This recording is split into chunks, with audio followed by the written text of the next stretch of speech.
Irmãos, vou pedir para vocês abrirem em Colossenses, capítulo de número 3. Carta de Paulo aos Colossenses, capítulo de número 3, a partir do versículo de número 5. Antes de nós lermos, é bem interessante que quando eu estava preparando o esboço da pregação, que eu fui notar, semana passada, para quem esteve aqui, o Ivan Carrara, lá de Franca, o irmão Ivan, ele pregou sobre a regeneração, que é nascer de novo, certo? E aí, não foi proposital, estava aqui no texto de Colossenses, lendo, e eu percebi que, na verdade, é como se fosse um complemento. Tá, nasceu de novo, e agora? O que precisa ser feito? Né? Então, na vida cristã. Então, é basicamente isso que nós vamos ver hoje. Então, Colossenses, capítulo de número 3, versículo de número 5, diz assim: portanto, façam morrer tudo o que pertence à natureza terrena, imoralidade sexual, impureza, paixões, maus desejos e a avareza, que é a idolatria. Por causa dessas coisas é que vem a ira de Deus sobre os filhos da desobediência. Vocês também andaram nessas mesmas coisas no passado, quando viviam nelas. Agora, porém, abandonem igualmente todas essas coisas: ira, indignação, maldade, blasfêmia, linguagem obscena no falar.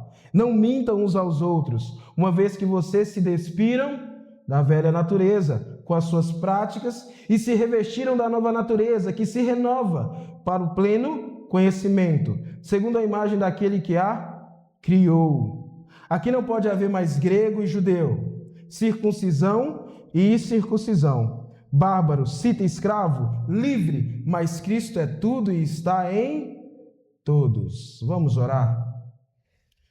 Senhor Deus, somos gratos a Ti mais uma vez pela Tua palavra. Somos gratos pela oportunidade de estarmos em Tua presença, engrandecendo o Teu santo nome, louvando a Ti. E o Senhor Deus nos respondendo através da Sua palavra. Que nesse momento, Senhor, pelo Espírito Santo, possa nos ajudar a compreender a Tua verdade, que é a Tua palavra. Assim nós oramos no nome de Jesus. Amém. Irmãos, antes de nós adentrarmos propriamente dentro dessa passagem que nós vamos ver hoje, nós precisamos entender o macro contexto da carta aos Colossenses. E por que é importante entender? Porque normalmente, na nossa igreja, nós fazemos pregações expositivas sequenciais. Então começa no capítulo de número 1 e vai até o final do livro, até uma certa parte. Foi assim em Gênesis, foi assim em Efésios. Mas, como nós estamos nesse período de janeiro, então nós estamos fazendo pregações, né? Como as pessoas gostam de chamar, pregações temáticas. Apesar de ser uma pregação que tem um tema, ela é uma pregação expositiva, nós vamos expor o texto. Então é importante nós entendermos o contexto. Por quê? Porque quando nós lemos o texto, vocês percebem que de cara, no versículo de número 5, a gente tem o quê? Portanto. Então quando você tem portanto, quer dizer que está fazendo referência a algo que foi falado anteriormente. E no contexto da igreja de Colossenses ou de Colossos, Paulo escreve a eles porque eles estavam lidando com um grande problema que estava acontecendo na igreja, mais de um problema. Primeiro, o legalismo judaico estava tomando conta. Circuncisão, regras alimentares, calendários. Você pode ver isso no capítulo de número 2, versículo 16. Um outro contexto que eles estavam lidando também é com misticismo e culto a anjos. Anjos como os intermediadores do culto a Deus. Você pode ver no capítulo de número 2, versículo 18. Um outro detalhe também que eles estavam lidando é com ascetismo rigoroso. Regras, não toque nisso, não coma daquilo. regras como formas externas de alcançar algum certo favor perante Deus. Ou seja, o que estava acontecendo no meio dos colossenses? Eles estavam minimizando quem Cristo era. Eles estavam minimizando o sacrifício de Cristo, que foi perfeito. Então, Cristo é suficiente. Mas por causa desses que estavam ali no meio, e você percebe que todas as vezes, isso acontece também em Gálatas, sempre tem aqueles que estão no meio do povo de Deus tentando causar problemas, tentando manchar o verdadeiro cristianismo, tentando criar regras externas, tentando fazer as pessoas viver uma vida da qual é impossível sem Cristo. Então, havia essa tendência no meio dos colossenses. Então, o problema dos colossenses não era ético, mas cristológico. Algumas pessoas estavam relativizando a supremacia de Cristo. Então, o tema central dessa carta é: Cristo é supremo e suficiente. É para isso que Paulo escreve para eles, para mostrar isso para eles. Nós podemos ver que no capítulo de número 1, Cristo como cabeça da igreja e da criação. No capítulo de número 2, Cristo é suficiente contra filosofias e tradições humanas.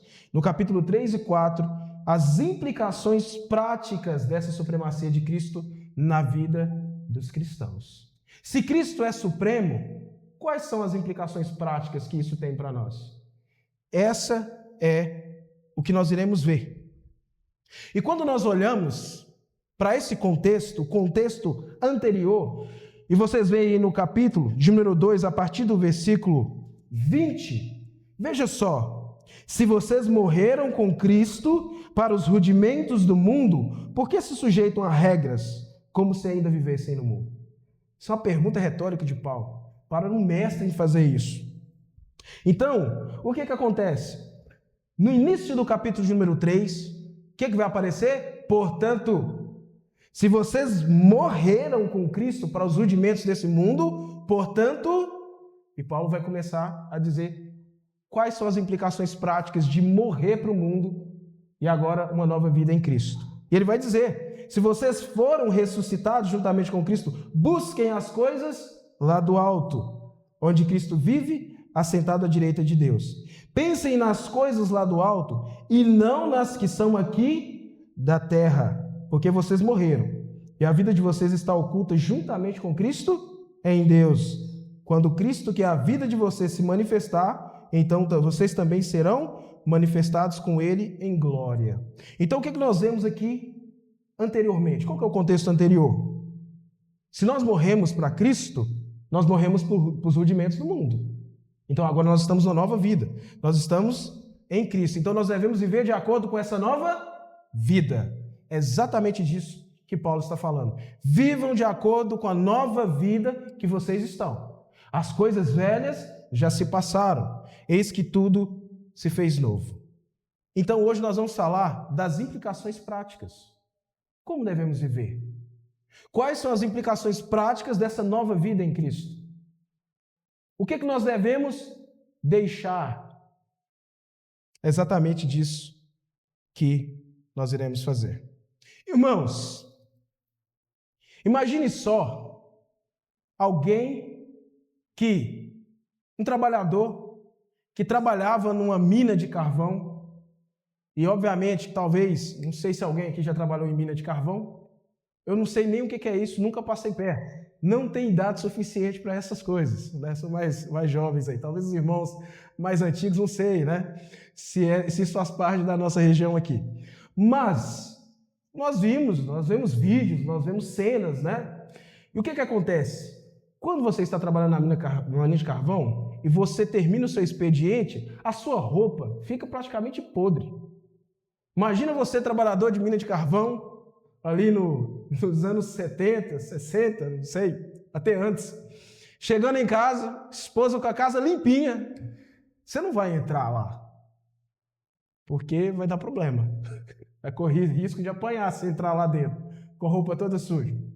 Posso até dar um exemplo mais, o pessoal que trabalha na roça, ou às vezes quem trabalha na usina, naquela parte ali mais que pega no pesado, você chega todo estrupiado. Primeira coisa que você já lembra, vou deixar essa roupa aqui fora, calçado, tudo isso aqui, certo? Mas imagine que você, trabalhador que trabalha nessa condição e todo dia tem que lidar com essa roupa suja. Você está todo lascado, mas aí agora você recebe uma promoção e aí você vai para um outro lugar. Agora você virou chefe, você vai para o escritório, então você recebe uma roupa bonitinha, limpinha, um terninho, uma gravata, ou seja, você recebeu uma nova roupa. Ou seja, agora não faz mais sentido você voltar a utilizar a vestimenta antiga. Não faz mais sentido você voltar a utilizar os rudimentos antigos. É uma nova vida. Você agora está transformado, um novo homem, uma nova mulher. E é exatamente disso que Paulo fala aqui. Paulo alerta para os velhos hábitos.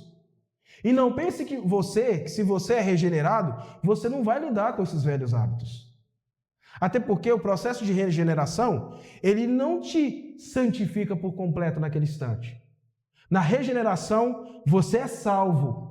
Você foi salvo da condenação. Agora você começa uma caminhada com Cristo. E nessa nova caminhada, você precisa viver uma vida de santidade. Então há uma luta. Carne contra espírito. E vocês vão ver que é muito interessante que Paulo gosta de falar dessa luta, né? Desse processo de santificação. A gente fala muito de Paulo falando sobre soberania de Deus, mas você percebe que Paulo alerta, irmãos, se vocês estão na nova vida, se vocês estão em Cristo, lutem. Não fiquem aí de braços cruzados, esperando. Lutem. É uma luta intensa. E é exatamente isso que nós vamos ver aqui nesse texto. A primeira coisa, irmãos, que nós vamos olhar é, portanto, então, depois de tudo isso que nós apresentamos aqui rapidamente, nessa introdução, portanto, façam morrer. Façam morrer tudo que pertence à natureza terrena. Depois de apresentar as causas, as problemáticas, depois de Paulo mostrar para aqueles irmãos que, olha, vocês estão numa nova vida. Então agora, como que vocês devem viver? Primeiro, façam morrer tudo o que pertence à natureza terrena. Irmãos, vocês percebem claramente aqui que Paulo não está dizendo assim, fuja. Paulo não está dizendo assim, se desvie. Paulo está dizendo, façam morrer. O que Paulo está dizendo aqui para nós, e primeiramente para os colossenses, é: vocês precisam matar essa natureza. Vocês precisam fazer morrer. É diferente. Se você está na luta, você tem um adversário, o que você faz? Mata esse adversário. Se essa é uma luta mortal, que só vence quem sobrevive, o que você faz? Tem que matar. Tem que matar. Paulo não diz, controle o pecado. Irmãos, nós temos que tomar muito cuidado, porque muitas vezes, talvez nós nos sentimos tentados a controlar o pecado. Talvez algum companheiro seu, amigo, alguém da jornada, fala para você, não tem problema, não vai dar nada. É só um pouquinho aqui. É só um pouquinho. É só um pouquinho. Não tem. Qual que é o problema de dar uma espiadinha? Não vai fazer mal. Já viu aquele termo? Olhar não tira pedaço, que as pessoas usam? Olhar não tira pedaço, ninguém vai ficar sabendo. Irmãos, não é isso que nós somos ensinados aqui. Matar. O pecado, você não reforma o pecado. Você não reforma. Tem pessoas que tentam reformar o pecado. Tenta dar um jeitinho. Muitas vezes nós nos vemos até naquele processo de antecipação. Sabe o que significa isso? Você olha para a situação, você está diante dessa situação, em vez de você matar, você fala assim, não é tão grave assim. Não é tão problemático assim. Eu consigo lidar, eu consigo controlar esse vício aqui. Dá para controlar. Eu só vou ver um pouquinho, depois não vejo mais. Depois eu peço perdão para Deus. Não é assim que muitas vezes acontece na mente? A mente, Satanás. E às vezes Satanás não é o bichão papão com tridente que vai aparecer perto de você, não. Às vezes Satanás é o seu colega de trabalho. Satanás está lá, na sua mente. Às vezes Satanás está lá na sua família. Pode ser seu pai e sua mãe. Satanás está lá usando para te incentivar. Vai aos pouquinhos. Não vai dar nada. O grande problema é que o salário do pecado é a morte. No início, os braços estão abertos. Mas depois que você tomar o bote, você não consegue sair mais. E você vai morrer. Por isso que Paulo diz, antes que você morra, antes que isso aconteça, você precisa matar. Mata, executa, na raiz, para não sobrar nada. A primeira pergunta que nós temos aqui, meus irmãos, nós estamos negociando com o pecado? Será que na nossa mente, no nosso interior, nós estamos negociando? Sabe quando você está fazendo negócio? Você chega e fala assim, não tem problema. Fazer hoje, mas amanhã eu consigo resistir. Aí depois eu vejo o que acontece. Ou você está guerreando, é uma guerra. Você está no meio de uma guerra. É uma guerra espiritual contra potestades, demônios, Satanás, e inclusive contra o seu interior, contra o velho homem. É uma guerra. Então Paulo vai dizer, façam morrer, mate a natureza, mate o velho homem, arranque ele daí. Cristo morreu por você por causa disso, para que você vivesse uma nova vida. Nova vida. O velho não cabe no novo. O velho não cabe no novo. Mas aí você pensa, matar o quê? Tá, tudo bem. Paulo está falando para matar. Mas o que, Paulo? Será que Paulo deixou as pessoas no escuro? Só falou, matem aí. Mas matar o quê? Matar uma onça? Matar o leão? Veja só. Paulo lista alguns pecados. E lembre-se, irmãos, quando você se deparar com uma lista de pecados, essa lista ela não é uma lista exaustiva. Porque se fosse para poder citar tudo, eu acho que nem se pegasse a Bíblia inteira para poder citar isso, não ia caber. Lembra que Paulo está escrevendo para um contexto. Mas sabe o que é o mais interessante? Que o velho homem, ele está presente em todas as épocas e tempos. Desde a queda no Jardim do Éden. Os mesmos pecados que os nossos pais vivenciavam, nós vivenciamos também. Nós lidamos com eles também. Por isso que a palavra de Deus ela é viva, ela é verdadeira. E ele começa na lista, o primeiro pecado que Paulo cita aí é a imoralidade sexual. Pecado da carne, mas também o pecado da mente. Porque lembra que no Antigo Testamento, quando o profeta ia dizer ao povo, ele usava o termo de prostituição, porneia, que é o termo utilizado aqui no grego, porneia, vem de prostituta, prostituição, se prostituir, onde Deus alertava o povo de Israel que estavam se prostituindo com outros deuses. Então o termo utilizado aqui é porneia. O que é imoralidade sexual, meus irmãos? É uma desordem. Deus estabeleceu o sexo para o casamento. Foi para ser gozado. O sexo em si não é ruim. Você percebe? O sexo não é ruim. Mas Deus estabeleceu para o casamento, para ser gozado entre um homem e uma mulher, casados, unidos em um só corpo, uma só carne. Mas o grande problema é que nós vemos na nossa sociedade atual, cada vez mais, as pessoas normalizando o sexo indevido, e estimulando jovens, campanhas, youtubers. Aliás, tomem cuidado com o que seus filhos consomem na internet. Tomem cuidado com isso. Não pensa que esses youtubers de criança eles são inocentes, não.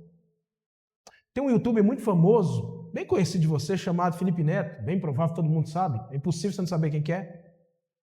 Ele, aparentemente, você entra no canal dele, muitas coisas que ele faz lá, dá para entender que parece que são coisas infantis, não é?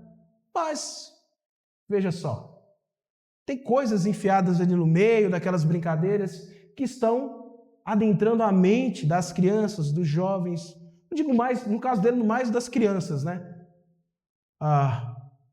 E muitos outros YouTubes incentivam a vida promíscua, uma vida de qualquer forma, incentivando os jovens a cada mês, a cada semana, ter uma parceira sexual diferente. Viver uma vida dessa forma, desenfreada. Mas Paulo está dizendo aqui, façam morrer, matem isso. Impureza. Irmãos, aqui entra tudo o que você imaginar. Pornografia, os olhares. Sabe quando homens em relação às mulheres e mulheres em relação aos homens, olhares desejosos, a mente desejando, olhando para a grama do vizinho, né, como as pessoas falam por aí. Uma impureza. Algo totalmente fora do padrão cristão. As pessoas vivem assim. E elas acham que não tem problema, que vai dar bom. Ninguém vai descobrir. Só que você vai ser ceifado por essas coisas. Isso vai entrar na sua mente de tal forma que vai te consumir. Você vai se tornar um viciado. E um viciado, cada vez mais, ele quer mais, ele não se contenta. Você acha que um homem que trai uma mulher que trai um homem, é porque ele está andando na rua e tropeçou, uma mulher aleatória falou? Não, irmãos. Comecem conversas escondidas em redes sociais. Homens seguindo mulheres promíscuas na internet, vendo coisas que não deveriam ver, colocando os olhos em coisas que não deveriam colocar e desejando aquilo. O coração está naquilo, está entregue àquilo. Um coração entregue à carnalidade não tem espaço nenhum para Deus. Paixões. As paixões são terríveis. Porque alguém que está apaixonado por algo é capaz de fazer loucuras, não é verdade? Quantas histórias malucas que a gente não vê por aí? De moça de madrugada, 4 horas da manhã, saltando a janela de casa para encontrar uma paixão avassaladora, perdida. Homens perdidamente apaixonados por mulheres e faz qualquer coisa. Estão preocupados. Aquilo tomou conta do coração. Aquele homem, aquela mulher virou um ídolo para a pessoa. E você acha que há espaço para Deus num coração cheio de paixões? Não tem espaço nenhum. Você vai ser morto, consumido, esmagado por essas coisas. Maus desejos. Maus desejos. Pessoa que deseja no íntimo. Às vezes, irmãos, às vezes nós nos pegamos com maus desejos. Às vezes a gente, na nossa aparência externa, é o que? Uma aparência serena. Mas internamente, internamente o coração está fechado. O coração está duro. E Paulo deixa o melhor por último. Avareza, que é idolatria. Irmãos, nós vivemos a pior época. Eu não sei com quem que eu estava conversando recentemente, não lembro. Mas eu estava comentando como que as coisas têm mudado. Eu lembro que quando eu morava em Porteirinha, já faz muito tempo, o Daniel fez uma postagem na internet lá, revelando coisas terríveis. Revelando quando a gente tinha 16 anos. Negão, mês que vem, 32, está chegando aí, tá? Já estou até desesperado já, meu. Passei dos 30, meu Deus do céu. Agora é só ladeira abaixo. E xarope direto, e dor nas costas, e... irmãos, o negócio é feio. Não tá bom. Mas eu estava conversando, e eu lembro que a gente estava comentando como que as pessoas eram solidárias com isso. Talvez vocês vão lembrar muito mais do que eu, vocês que são um pouquinho mais velhos do que eu. As pessoas eram solidárias. As pessoas não tinham esse negócio de é meu. Seu amigo, seu vizinho precisou, você estava lá pronto, disposto. Principalmente os cristãos, era uma beleza. Eu ainda peguei um pouquinho disso na igreja, daquela solidariedade, sabe, se doar. Mas hoje nós somos individualistas, principalmente quando o assunto é dinheiro.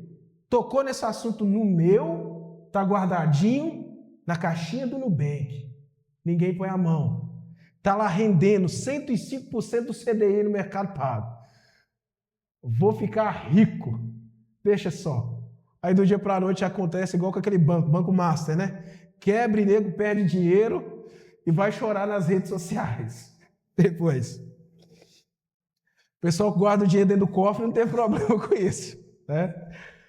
Mas, irmãos, aqui não está falando que o dinheiro é um problema, entendam bem. Estou falando que você amanhã colocar um pano assim no corpo, amarrar um negocinho e viver na rua pedindo esmola. Não é isso. Mas o problema que o Paulo está falando aqui é de uma coisa que está no coração, é uma avareza. Você lembra do jovem rico? Lembra do jovem rico? Onde Jesus testa o coração dele, ele é reprovado. Muitas vezes nós somos extremamente apegados, demasiadamente. Muito. Apegados ao ponto de... Então, se alguém precisar de alguma coisa, não conte comigo. O meu é meu, o dele é dele, cada um por si, Deus para todos. Mas não é isso que a palavra de Deus nos ensina. Porque isso, na verdade, vai se tornando um foco na sua vida. Não dá para servir a dois senhores. Não dá. Ou você há de amar um e odiar o outro. É impossível, irmãos. Então nós devemos tomar cuidado. Paulo faz um alerta. E ele diz o quê? Faça morrer. O ano que vem? Daqui 2 anos? Não, agora. Você nasceu de novo? Faça morrer. Você percebeu que está parecendo que está querendo surgir algo ali no seu coração? Mate. Você já tentou criar um leão? Quando ele é pequenininho, não parece um bichinho fofinho? Parece até uma coisinha lindinha, né? Você já viu aqueles leãozinhos na internet? Dá vontade de pegar e balançar. Vídeos fofos na internet, leãozinho. Mas espera só ele ficar com fome e crescer, para você ver se não vai virar janta.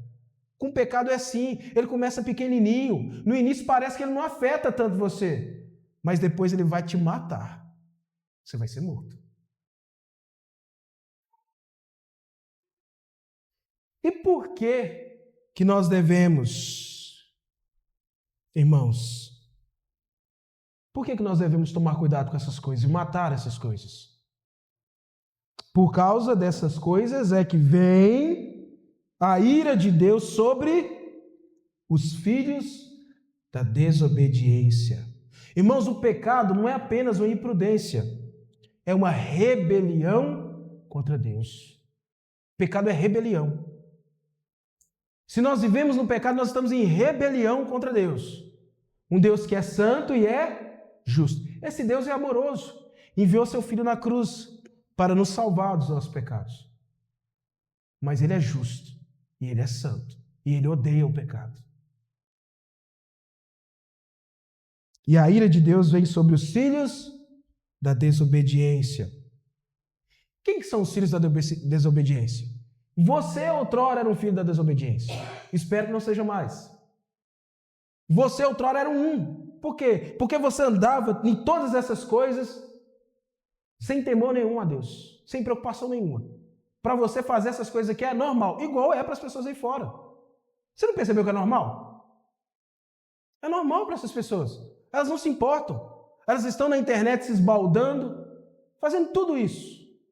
E você acha que elas estão lembrando da existência de Deus? E parece que tem de vez em quando você fica até meio furioso. Que se você vai na internet, todo mundo usa o nome de Deus, não usa? Ai, meu Deus, meu Deus. Eu dá vontade de virar e comentar lá, só se for Satanás, porque Deus que eu conheço não é, não? Não é. É um jargão, as pessoas se acostumaram a usar isso como jargão, mas Deus não é Senhor delas. Cristo não é Senhor sobre elas. Pelo contrário, a avareza domina, as paixões dominam, todas essas coisas dominam.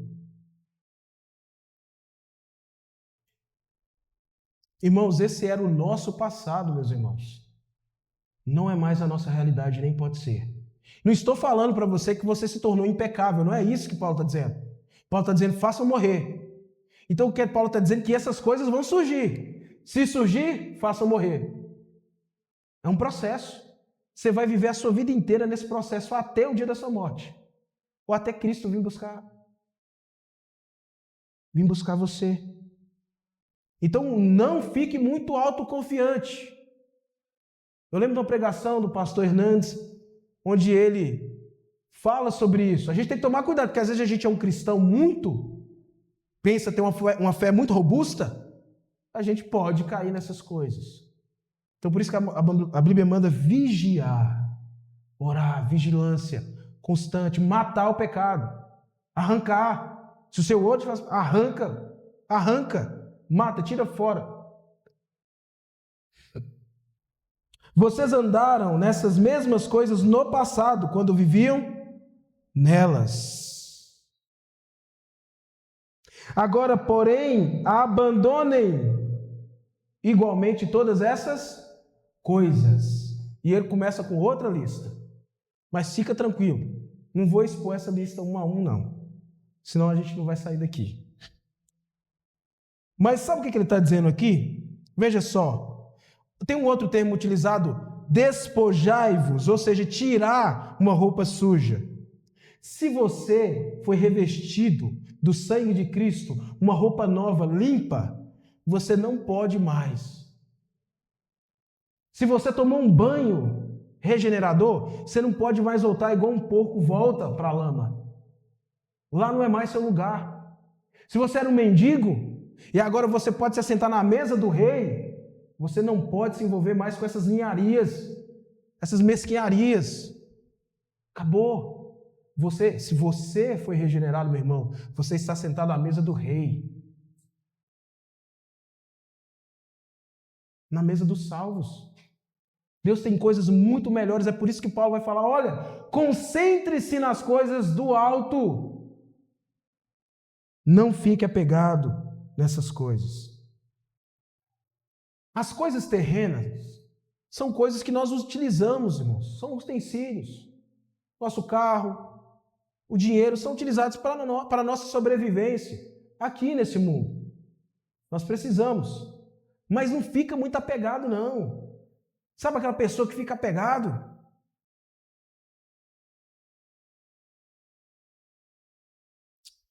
E aí ele traz mais uma lista. Ele vai dizer o seguinte: agora, porém, abandona igualmente todas essas coisas: ira, indignação, maldade, blasfêmia, linguagem obscena no falar. Ira, sabe aquela pessoa que anda constantemente irado? Você já teve um chefe irado? Parece que o sobrenome dele é Ira, ou até mesmo pode ser você. Você é uma pessoa impaciente, você está sempre irado com as outras pessoas, você nunca tem paciência com ninguém.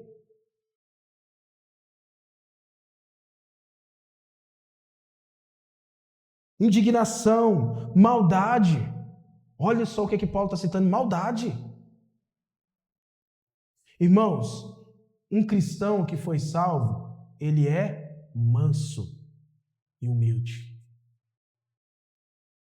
Manso e humilde.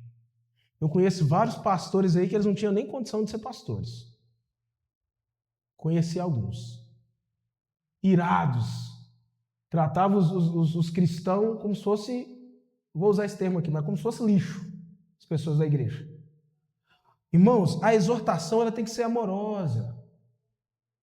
Você, quando você for exortar uns aos outros, é em amor, é com a intenção de ganhar aquele irmão. Não é com a intenção de terminar de jogar ele para dentro da vala, ladeira abaixo. Pelo contrário. Maldade, blasfêmia. Tem muitas pessoas que blasfemam o tempo inteiro. Sabe? Proferindo mentiras.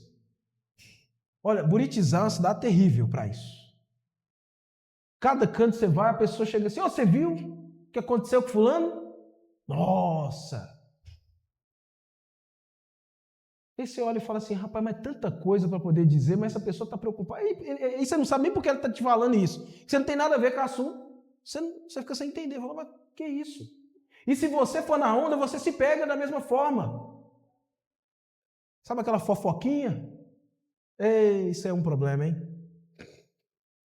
Fofoca. Vai tomar um café da tarde na casa da irmã, em vez de fazer uma leitura da Bíblia, estudar um livro bíblico. Não. E antigamente ainda chegava na igreja e falava que Deus estava revelando. Eu sei onde essa revelação, de onde que essa revelação está vindo. Linguagem obscena no falar. Irmãos, isso aqui é um perigo. Linguagem obscena no falar. Por quê? Porque hoje, muitas vezes, automaticamente, porque junta, as coisas vão se juntando. Você está irado, quando você pensa que não, você já vai.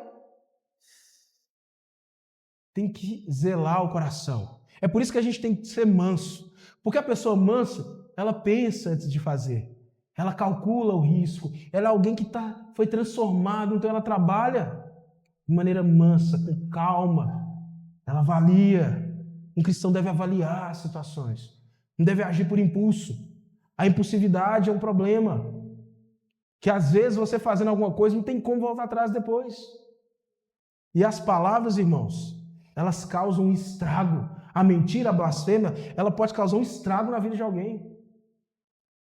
Vocês não têm ideia do estrago. Às vezes é melhor você tomar um soco na cara do que alguém contar uma mentira a respeito de algo que pode ser um problema. Ou o caso daquele rapaz lá que a criança mentiu, falou que tinha abusado, depois de anos da cadeia que descobriram que não era ele. Perdeu toda a vida ali. É óbvio para você ver a gravidade da blasfêmia. A gente tem que tomar cuidado. A gente não tem que ser rápido. Ou você viu o que aconteceu com fulano, fez isso, isso, isso. Primeiro, se não for da sua conta, sabe aquele negócio? Entra no ouvido e sai no outro. Se for da sua conta, você vai averiguar, investigar. Toma cuidado com a justiça. Né? Aquela justiça pronta, sem investigação dos fatos. Nós não somos assim. E ele continua. Não mintam uns aos outros, uma vez que vocês se despiram da velha natureza, com as suas práticas. Irmãos, a mentira, ela corrói a confiança. A mentira, ela corrói a confiança. Uma vez que determinada pessoa é tido como mentiroso, é difícil as pessoas voltarem a acreditar naquela pessoa. Porque a confiança ela é quebrada. Dentro dos relacionamentos, no homem e da mulher, precisa haver verdade. Não pode ter mentira. Nos relacionamentos entre nós, irmãos, precisa haver verdade. Não pode haver mentira. Isso quebra.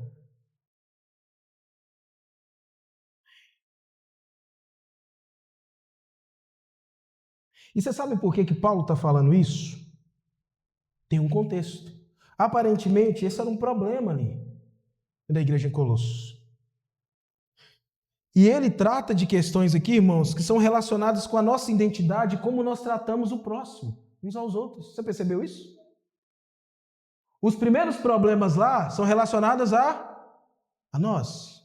Os outros que ele está citando é relacionados às pessoas que nós vivemos, nosso próximo. Interessante, né? E se revestiram, ou seja, se vocês se revestiram da nova natureza que se renova para o pleno conhecimento, segundo a imagem daquele que a criou. Ou seja, se vocês se revestiram da nova natureza, matem essas coisas. Vocês devem abandonar, porque vocês andavam nelas, mas agora vocês andam em Cristo. E quem anda em Cristo, nova criatura é. As coisas velhas já se passaram. Nós não andamos mais nelas. Caleb, mas se eu for assim, do jeito que Paulo está falando para me abandonar, mas talvez eu vou perder alguns amigos, não tem problema. Que perca. Você perder alguém por amor a Cristo, não tem problema nenhum. Você tem o melhor, que é Cristo. E se você perdeu, que bom perdeu. Porque é sinal que se você continuasse ali, nutrindo aquela amizade, você ia ser morto. Por causa dessas coisas. E não tenham medo, irmãos. Eu sei que às vezes a gente está no trabalho, a gente fica receoso. Ah, mas se eu falar isso aqui, eu vou ficar muito... Não. Se você é cristão, é igual o Piper falou. Eu vou ser tão crente, eu quero ser tão crente ao ponto de que os ímpios que estiverem perto de mim percebam que eles são ímpios. E para isso você tem que adotar uma postura cristã. Não é se misturar. Não é para você sair do mundo. Você tem que estar aqui. Você é luz, mas você é luz nas trevas. Você não pode se juntar às trevas. Se você percebe que aquela roda, aquilo ali não serve para você, lembra-se, você tem uma nova vida. Você não pode mais permanecer ali. Não serve para você. Você se despie. E ele vai dizer, segundo a imagem daquele que a criou, para o pleno conhecimento. Então nós devemos focar no que, irmãos? No conhecimento da verdade de Deus. Conhecer e praticar, viver.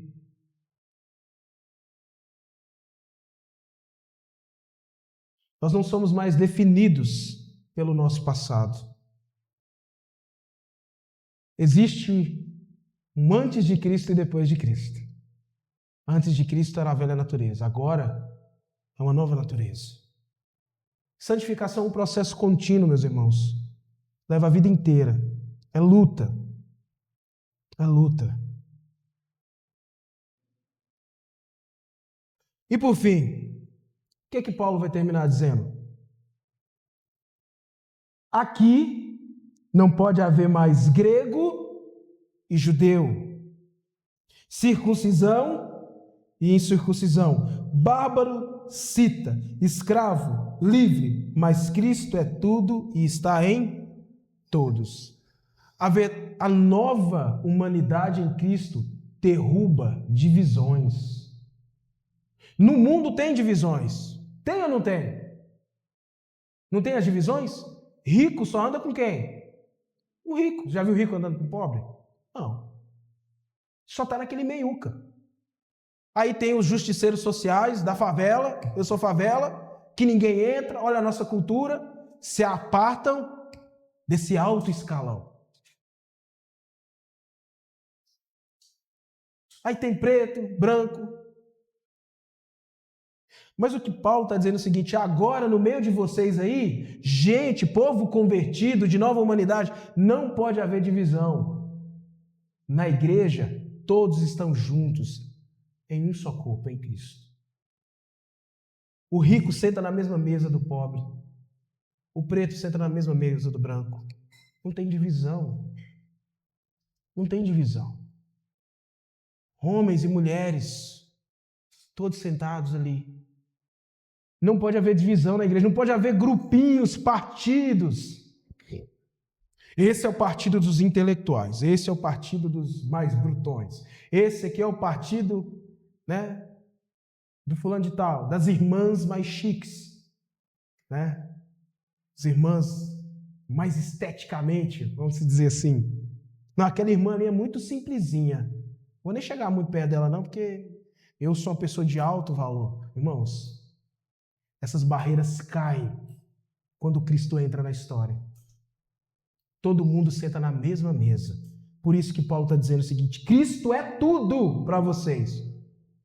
E está em todos. Igualmente. Todos aqueles que foram regenerados se tornaram filhos de Deus. E agora, como filhos, todos têm o mesmo direito. Ou você acha que um filho tem mais direito que o outro? Não.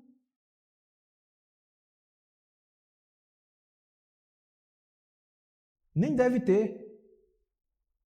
Todos têm o mesmo direito.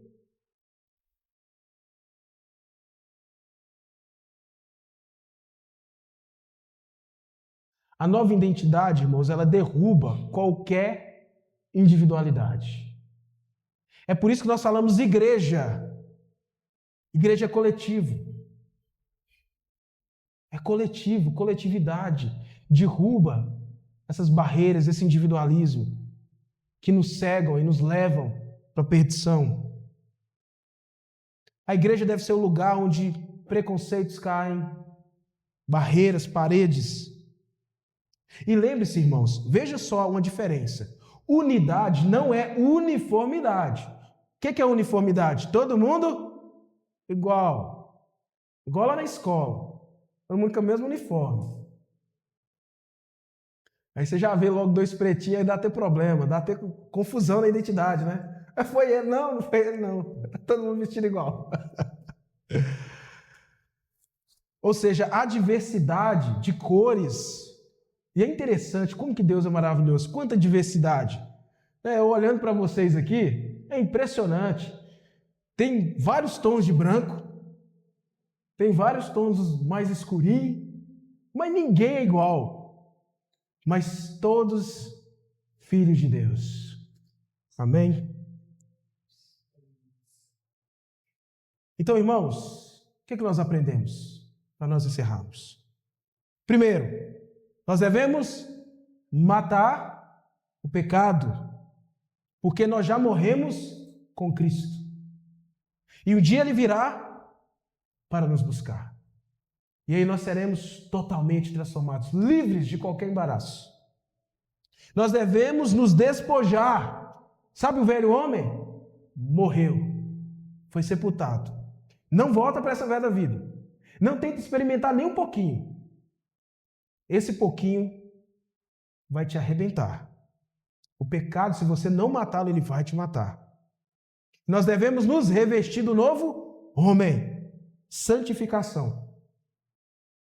Essa parte aqui fica para o outro dia. Porque tem um outro portanto aí, se vocês descerem os olhos no versículo 2. Aqui Paulo vai falar o quê? Se vocês têm que buscar as coisas do alto, ele também não vai deixar ninguém no escuro. Eu estou avisando do que vocês precisam matar. Mas agora ele vai dizer o que nós precisamos buscar. Se alguém ainda vive no velho homem, irmãos, hoje é dia de nascer de novo. Se ao examinar o seu coração, o seu ser, à luz da palavra de Deus, você ainda percebe que está preso nessas coisas, você precisa de arrependimento e fé. Eu não estou falando que você luta, não estou falando para as pessoas que lutam, nós lutamos contra isso. Eu estou falando daquelas pessoas que estão no emaranhado, que está sendo engolido por essas coisas. Você precisa de arrependimento e fé. Você está vivendo como alguém que morreu para o mundo e agora vive para Cristo? Que áreas da sua vida você ainda precisa fazer morrer o pecado? Quem morreu com Cristo para o pecado, vive com Cristo para Deus, irmãos. Vive para Deus. Nós vivemos para Deus. Nosso trabalho, na nossa família, em tudo, os nossos negócios, tudo é para Deus. Deus não está falando para você abandonar as suas coisas. Deus está falando para você viver de maneira santa essas coisas. Lá no seu trabalho, luz. Na sua família, luz. Homens, sentem sua família na mesa. Ensine a palavra, responsabilidade de vocês. Filhos, todos vocês. Mulheres, se santifiquem. Eu e o Daniel, os meninos, a gente brinca muito que fala que na igreja o forte é o círculo de oração. Já viram? Eu não sei se é o pessoal das antigas pentecostais, vão lembrar do círculo de oração, o grupo rosa de Saron. Você lembra, né? Você está rindo aí. Então, irmãs, se juntem, orem. Sabe aquele cafezinho? Né? Os irmãos de Delta estão esperando vocês lá, ó. Tomar um cafezinho, um queijinho. Tem um queijinho lá? Se tiver. Então vá, abra a Bíblia, fale das coisas do céu, do alto, da vida. Consolem uns aos outros, exortem, tudo em amor para a edificação mútua. É isso que Deus nos chama. Amém?